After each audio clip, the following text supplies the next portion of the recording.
On tullut hälytys vesimyrkytyksestä osoitteesta Purjemutka 13. Lähettäkää ambulanssi paikalle.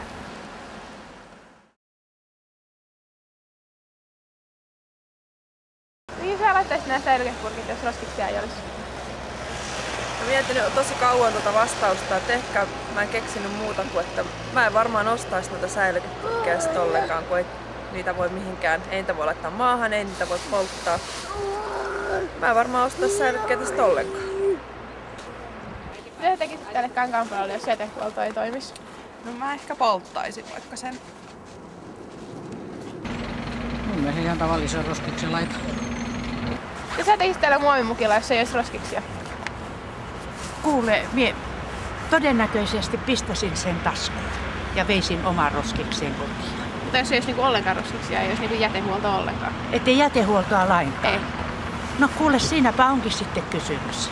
Käyttäisin kyllä sitä muutaman kerran. Se on niin tosiasia, että kaikki muoviastiat, jotka vettä pitävät, niin käyttäisin. Mutta sen jälkeen en oikeastaan tiedä, mitä tekisin sinne. En tiedä. Mitä tekisit lasipurkille, jos jätehuoltoa ei olisi?